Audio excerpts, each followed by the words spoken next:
നമസ്കാരം. സഹപാഠിയുടെ +2 റിവിഷൻ സീരീസിലെ ബയോളജി സെക്ഷനിലേക്ക് സ്വാഗതം. ആദ്യം നമ്മൾ ചർച്ച ചെയ്യാൻ പോകുന്ന chapter biotechnology principles and processes ആണ്. ആദ്യമായി എന്താണ് ബയോടെക്നോളജി എന്ന് നമ്മൾ അറിഞ്ഞിരിക്കണം. What is biotechnology? Biotechnology is a branch of science which deals with the manipulation of organisms, animals, plant cells or their components to generate products useful to mankind. അതായത് മനുഷ്യരാശിക്ക് ഉപയോഗപ്രദമായ രീതിയിൽ പ്ലാന്റ്സിനെയും ഓർഗാനിസത്തിനെയും ആനിമൽസിനെയും ഉപയോഗിക്കുന്ന ശാസ്ത്രശാഖയാണ് ബയോടെക്നോളജി എന്നതുകൊണ്ട് ഉദ്ദേശിക്കുന്നത്. ബയോടെക്നോളജിക്ക് EFB അതായത് യൂറോപ്യൻ ഫെഡറേഷൻ ഓഫ് ബയോടെക്നോളജി കൊടുത്തിരിക്കുന്ന definition എന്ന് പറയുന്നത് biotechnology is the integration of natural science, organisms, cells, parts of their molecular analogs for products and services എന്നാണ്. ബയോളജിക്ക് പ്രധാനമായും 2 പ്രിൻസിപ്പിൾസ് ആണ് ഉള്ളത്. ഒന്ന് ജനറ്റിക് എഞ്ചിനീയറിംഗ്, അടുത്തത് ബയോ പ്രോസസ് എഞ്ചിനീയറിംഗ്. ആദ്യം ജനറ്റിക് എഞ്ചിനീയറിംഗ്. ജനറ്റിക് എഞ്ചിനീയറിംഗ് എന്ന് വെച്ചാൽ genetic engineering is a technique to alter the chemistry of genetic materials DNA or RNA to introduce these into host organisms and thus change the phenotype of the host organism. ഒരു host ഓർഗാനിസത്തിൽ DNA and RNA introduce ചെയ്തുകൊണ്ട് ആ host ഓർഗാനിസത്തിന്റെ തന്നെ ഫീനോടൈപ്പിനെ change ചെയ്യിക്കാൻ സാധിക്കുന്നുണ്ടെങ്കിൽ ആ ഒരു ടെക്നിക്കിനെയാണ് genetic engineering എന്ന പ്രിൻസിപ്പിളിൽ ഉൾപ്പെടുത്തുന്നത്. ബയോടെക്നോളജിയുടെ അടുത്ത പ്രിൻസിപ്പിളാണ് ബയോ പ്രോസസ് എഞ്ചിനീയറിംഗ്. അതായത് ബയോടെക്നോളജിക്കൽ പ്രോഡക്ട്സ് ആയിട്ടുള്ള ആൻറ്റിബയോട്ടിക്സ്, വാക്സിൻസ്, എൻസൈംസ് ഇവയെല്ലാം മാനുഫാക്ചറിങ്ങിന് വേണ്ടിയിട്ട് ലാർജ് ക്വാണ്ടിറ്റി ഓഫ് മൈക്രോബ്സും യൂക്കാരിയോട്ടിക് സെൽസ് ഒക്കെ ആവശ്യമാണ്. ഇതിനെ വളർത്താൻ വേണ്ടിയിട്ട് ഒരു സ്റ്റെറൈൽ എൻവയോൺമെൻറ്റ് കെമിക്കലി പ്രൊവൈഡ് ചെയ്യുകയാണ് ഈ ഒരു ബയോ പ്രോസസ് എഞ്ചിനീയറിംഗിൽ കൂടെ സാധിക്കുന്നത്. ഈ ജനറ്റിക് എഞ്ചിനീയറിങ്ങിന് ഒരുപാട് ടെക്നിക്സ് ഉണ്ട്. അതായത് നമ്മൾ പറഞ്ഞതുപോലെ ഈ ജനറ്റിക് എഞ്ചിനീയറിംഗ് സാധ്യമാക്കാൻ വേണ്ടിയിട്ട് ഒരുപാട് ടെക്നിക്സ് യൂസ് ചെയ്യുന്നുണ്ട്. അതിൽ ഒന്നാണ് ക്രിയേഷൻ ഓഫ് റീകോമ്പിനന്റ് DNA, രണ്ടാമത്തത് ജീൻ ക്ലോണിംഗ്, മൂന്നാമത്തത് ജീൻ ട്രാൻസ്ഫർ. ഇത് മൂന്നുമാണ് main techniques of genetic engineering. പരീക്ഷയ്ക്ക് പൊതുവെ 2 മാർക്കിൻ്റെ ക്വസ്റ്റ്യനൊക്കെ ഏറ്റവും കൂടുതൽ ചോദിക്കാൻ സാധ്യതയുള്ള ഒരു ക്വസ്റ്റ്യനാണ് വാട്ട് ഈസ് റീകോമ്പിനന്റ് DNA എന്നുള്ളത്.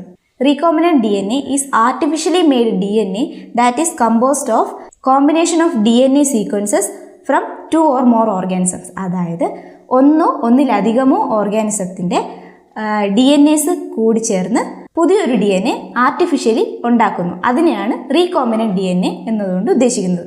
അടുത്ത 1 വേർഡ് ക്വസ്റ്റ്യന് ചോദിക്കാൻ പറ്റുന്ന ഒരു ക്വസ്റ്റ്യനാണ് creation of first recombinant DNA. Stanley Cohen and Herbert Boer എന്ന് പറയുന്ന 2 സയൻറ്റിസ്റ്റുകളാണ് ഫസ്റ്റ് റീകോമ്പിനന്റ് DNA ക്രിയേറ്റ് ചെയ്തത്. അതും 1972. ഫസ്റ്റ് റീകോമ്പിനന്റ് DNA ക്രിയേറ്റ് ചെയ്തത് എങ്ങനെയാണെന്ന് വെച്ചാൽ ആദ്യം സാൽമണല്ല ടൈഫമീരിയം എന്ന് പറയുന്ന ബാക്ടീരിയയിലെ പ്ലാസ്മിഡ്, അതായത് സർക്കുലർ DNA ആയിട്ടുള്ള പ്ലാസ്മിഡിൽ നിന്ന് ആൻറ്റിബയോട്ടിക് റെസിസ്റ്റൻ്റ് ആയിട്ടുള്ള ജീനിനെ ഐസൊലേറ്റ് ചെയ്യുന്നു. ഈ ഐസൊലേറ്റ് ചെയ്ത ജീന് കട്ട് ചെയ്യുന്നത് റെസ്ട്രിക്ഷൻ എൻഡോന്യൂക്ലിയസ് എന്ന് പറയുന്ന എൻസൈം ഉപയോഗിച്ചാണ്. നമുക്കറിയാം റെസ്ട്രിക്ഷൻ എൻഡോന്യൂക്ലിയസ് എന്ന് വെച്ചാൽ കട്ട് ചെയ്യാൻ ഉപയോഗിക്കുന്നത്, ജനറ്റിക് മെറ്റീരിയലിനെ കട്ട് ചെയ്യാൻ ഉപയോഗിക്കുന്ന എൻസൈംസിനെയാണ് റെസ്ട്രിക്ഷൻ എൻഡോന്യൂക്ലിയസ് എന്ന് പറയുന്നത്. ഇതുപയോഗിച്ച് DNAയുടെ സ്പെസിഫിക് സൈറ്റിനെ കട്ട് ചെയ്യുകയും ഇത് എസ്റ്ററീഷ്യ കോളെ എന്ന് പറയുന്ന ബാക്ടീരിയയുടെ പ്ലാസ്മിഡിലോട്ട് ലിങ്ക് ചെയ്യുകയും ചെയ്യുന്നു. എന്ത് വെച്ചാണ് ലിങ്ക് ചെയ്യുന്നത്? DNA ലിഗേസ് എന്ന് പറയുന്ന എൻസൈം, ജനറ്റിക് ഗ്ലൂ എന്നാണ് അതിനെ പൊതുവെ പറയുന്നത്. DNA ലിഗേസ് വെച്ച് ഈ ഒരു നമ്മുടെ സ്പെസിഫിക് ജീനിനെ, നമ്മൾ കട്ട് ചെയ്തെടുത്ത സ്പെസിഫിക് ജീൻ, ആൻറ്റിബയോട്ടിക് റെസിസ്റ്റൻ്റ് ആയിട്ടുള്ള ജീനിനെ ചേർക്കുകയാണ് ചെയ്യുന്നത്, ഒട്ടിക്കുകയാണ് ചെയ്യുന്നത്. ഈ ഒട്ടിച്ചുകൊണ്ട് തന്നെ ഈ കോളൈ ഹോസ്റ്റിലോട്ട് RDNA ട്രാൻസ്ഫർ ചെയ്യുന്നു. DNA ലിഗേസ് വെച്ച് ഒട്ടിച്ചു കഴിഞ്ഞാൽ റീകോമ്പിനന്റ് DNA നമ്മൾ ഈ കോളൈ ഹോസ്റ്റിലോട്ട് ട്രാൻസ്ഫർ ചെയ്യുകയാണ് ചെയ്യുന്നത്. ഇതാണ് റീകോമ്പിനന്റ് DNA ക്രിയേഷനിൽ നടക്കുന്നത്.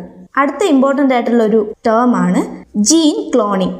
ഒരു പ്രധാനപ്പെട്ട ടേം ആണ് ജീൻ ക്ലോണിംഗ് എന്ന് പറയുന്നത്. ജീൻ ക്ലോണിംഗ് എന്ന് വെച്ചാൽ നമ്മുടെ ഹോസ്റ്റ്, അതായത് സ്വീകർത്താവ്, നമ്മുടെ റീകോമ്പിനന്റ് DNA സ്വീകരിക്കുന്ന ആൾ, അതിപ്പോൾ ബാക്ടീരിയ ആയിക്കോട്ടെ എന്തോ ആയിക്കോട്ടെ, ആ ഹോസ്റ്റിൻ്റെ DNA പോളിമറൈസ് എൻസൈം ഉപയോഗിച്ച് റീകോമ്പിനന്റ് DNA മൾട്ടിപ്ലൈ ചെയ്യുന്നുണ്ടെങ്കിൽ അതിനെയാണ് ജീൻ ക്ലോണിംഗ് എന്നുകൊണ്ട് ഉദ്ദേശിക്കുന്നത്. ഈ റീകോമ്പിനന്റ് DNA, നമ്മൾ ഉണ്ടാക്കിയ റീകോമ്പിനന്റ് DNA ഉപയോഗിച്ച് നടത്തുന്ന പലതരം പ്രോസസ്സ് ഉൾപ്പെടുന്നത് തന്നെയാണ് റീകോമ്പിനന്റ് DNA ടെക്നോളജി എന്ന് പറയുന്നത്. ഈ റീകോമ്പിനന്റ് DNA ടെക്നോളജി നടത്തിയെടുക്കാൻ വേണ്ടിയിട്ട് തന്നെ ഒരുപാട് ടൂൾസുകൾ ആവശ്യമാണ്. അതിൽ ആദ്യത്തെ ടൂളാണ് റെസ്ട്രിക്ഷൻ എൻസൈംസ്. റെസ്ട്രിക്ഷൻ എൻസൈംസ് എന്ന് വെച്ചാൽ നമ്മൾ നേരത്തെ ക്രിയേഷൻ ഓഫ് റീകോമ്പിനന്റ് DNA ഉപയോഗിച്ച് പറഞ്ഞു കട്ട് ചെയ്യാൻ വേണ്ടിയിട്ട് നമ്മുടെ DNA സ്പെസിഫിക് സൈറ്റിനെ കട്ട് ചെയ്യാൻ ഉപയോഗിക്കുന്ന എൻസൈംസ് ഉൾപ്പെടുന്നതാണ് ഈ റെസ്ട്രിക്ഷൻ എൻസൈംസ് എന്ന് പറയുന്നത്. രണ്ടാമത്തത് പോളിമറൈസ് എൻസൈം. നമ്മുടെ ജീനുകളെ ഹോസ്റ്റ് സെല്ലിൽ മൾട്ടിപ്ലൈ ചെയ്യാൻ സഹായിക്കുന്ന എൻസൈംസ് ആണ് പോളിമറൈസ് എൻസൈംസ് എന്ന് പറയുന്നത്. മൂന്നാമത്തത് ligase or molecular glue. Molecular glue എന്ന് പറയുമ്പോൾ തന്നെ അറിയാം പശ.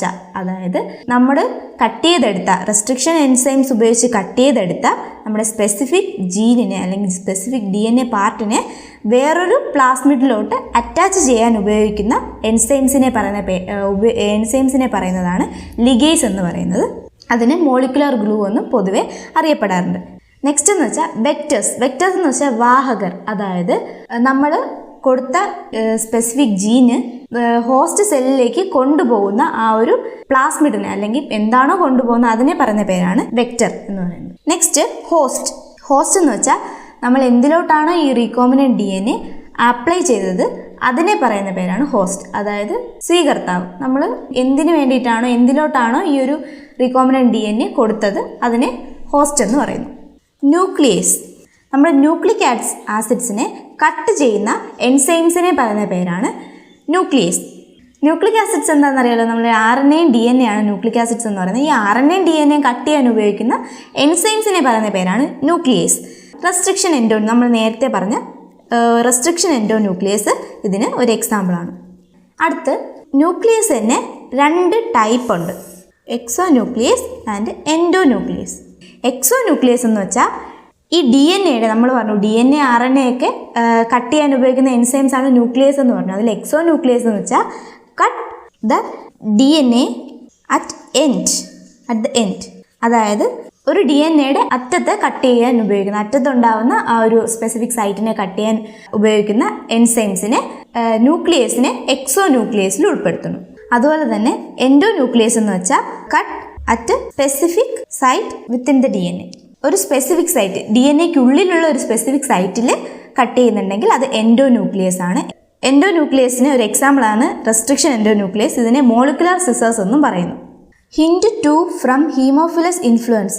ഹീമോഫിലസ് ഇൻഫ്ലുവൻസ എന്ന് പറയുന്ന ബാക്ടീരിയയിൽ നിന്ന് എടുത്തിട്ടുള്ള ഹിന്റ് 2 ആണ് ഫസ്റ്റ് റെസ്ട്രിക്ഷൻ എൻസൈം എന്ന് പറയുന്നത്. ഇത് 1 വേർഡിന് ചോദിക്കാൻ പറ്റിയൊരു ചോദ്യമാണ്. ഹീമോഫിലസ് ഇൻഫ്ലുവൻസയിൽ നിന്ന് എടുത്തിട്ടുള്ള ഹിന്റ് 2 ആണ് ഫസ്റ്റ് റെസ്ട്രിക്ഷൻ എൻസൈം എന്ന് പറയുന്നത്. അടുത്ത ടേം എന്ന് പറയുന്നത് റെക്കഗ്നിഷൻ സീക്വൻസ്. ഇതെന്ന് പറയുന്നത് ഒരു സ്പെസിഫിക് ആൻഡ് ഷോർട്ട് സീക്വൻസ് ആണ്. അതായത് നമ്മുടെ റെസ്ട്രിക്ഷൻ എൻഡോന്യൂക്ലിയസ്, നമ്മുടെ DNAക്കുള്ളിൽ റെസ്ട്രിക്ഷൻ എൻഡോന്യൂക്ലിയസ് ഒരു പോയിന്റ് കണ്ടെത്തും. എന്തിനു വേണ്ടിയിട്ട്?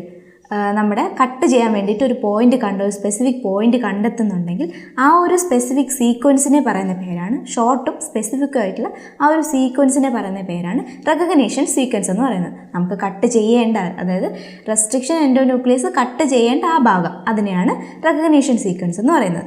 10ൽ കുറവ് ബേസ് പെയർസ് മാത്രമേ ഈ ഒരു റെക്കഗ്നിഷൻ സീക്വൻസിൽ കാണാൻ സാധിക്കുകയുള്ളൂ. നമ്മൾ റെസ്ട്രിക്ഷൻ എൻസൈമിൻ്റെ കാര്യം പറഞ്ഞു. ഫസ്റ്റ് റെസ്ട്രിക്ഷൻ എൻസൈമിനെ നമ്മൾ ഹിന്റ് 2 എന്ന് പറഞ്ഞു. അതുപോലെ ഓരോ എൻസൈംസിനും, ഓരോ റെസ്ട്രിക്ഷൻ എൻസൈംസിനും ഓരോരോ പേരുകളുണ്ട്. അപ്പം ഈ പേരെങ്ങനെയാണ് കൊടുക്കുന്നത് എന്നാണ് നമ്മളടുത്ത് നോക്കാൻ പോകുന്നത്. ഇത് കൂടുതലായി 3 മാർക്കിൻ്റെ ക്വസ്റ്റ്യന് ചോദിക്കാൻ സാധ്യതയുള്ള ക്വസ്റ്റ്യനാണ്. നമ്മുടെ ഫസ്റ്റ് ലെറ്റർ എന്ന് പറയുന്നത് genus name of prokaryotic cell. അതായത് നമ്മൾ ഏത് പ്രോകാരിയോട്ടിക് സെല്ലിൽ നിന്നാണോ ഈ റെസ്ട്രിക്ഷൻ എൻസൈംസ് ഐസൊലേറ്റ് ചെയ്തെടുത്തത് അതിൻ്റെ ജീനസ് നെയിമിലെ ആദ്യത്തെ ലെറ്ററാണ്, അതായത് നമ്മുടെ ഈ റെസ്ട്രിക്ഷൻ എൻസൈമിൻ്റെ ആദ്യത്തെ ലെറ്റർ എന്ന് പറയുന്നത്. അടുത്ത രണ്ടാമത്തെ 2 ലെറ്റർ എന്ന് പറയുന്നത് ഇതേ പ്രോകാരിയോട്ടിക് സെല്ലിൻ്റെ, അതായത് ഈ റെസ്ട്രിക്ഷൻ എൻസൈം ഐസൊലേറ്റ് ചെയ്ത പ്രോകാരിയോട്ടിക് സെല്ലിൻ്റെ സ്പീഷീസ് നെയിമിൻ്റെ ആദ്യത്തെ 2 അക്ഷരമാണ് റെസ്ട്രിക്ഷൻ എൻസൈമിൻ്റെ രണ്ടാമത്തെ 2 അക്ഷരം എന്ന് പറയുന്നത്.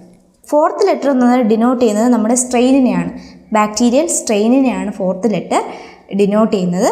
നമ്മുടെ ലാസ്റ്റ് ലെറ്റർ എന്ന് പറയുന്നത് ഒരു റോമൻ നമ്പറാണ്, which denotes the order which they are isolated in the bacterial strain. ആ ബാക്ടീരിയൽ സ്ട്രെയിനിൽ നമ്മൾ ഈ റെസ്ട്രിക്ഷൻ എൻസൈംസ് ഐസൊലേറ്റ് ചെയ്ത ബാക്ടീരിയൽ സ്ട്രെയിനിൻ്റെ ഓർഡറിനെയാണ് ഈ ഒരു ലാസ്റ്റ് റോമൻ നമ്പർ കൊണ്ട്, ലാസ്റ്റ് ലെറ്റർ ആയിട്ടുള്ള റോമൻ നമ്പർ കൊണ്ട് ഉദ്ദേശിക്കുന്നത്. നമുക്കൊരു എക്സാമ്പിൾ പറയുമ്പോൾ കുറച്ചുകൂടെ ക്ലിയർ ആവും. ഈക്കോ R1. ഇ റെപ്രസെൻ്റ് ചെയ്യുന്നത് നമ്മൾ നേരത്തെ പറഞ്ഞു ജീനസ് നെയിമിൻ്റെ ഫസ്റ്റ് ലെറ്റർ ആയിട്ടുള്ള ഇ. അതുപോലെ തന്നെ CO റെപ്രസെൻ്റ് ചെയ്യുന്നത് കോളയുടെ അതായത് സ്പീഷീസ് നെയിമിൻ്റെ ആദ്യത്തെ 2 അക്ഷരം. അതുപോലെ തന്നെ R റെപ്രസെൻ്റ് ചെയ്യുന്നത് നമ്മുടെ സ്ട്രെയിനിൻ്റെ RY എന്ന് പറയുന്ന സ്ട്രെയിനിൻ്റെ ലെറ്റർ ആണ് R കൊണ്ട് ഉൾപ്പെടുത്തുന്നത്.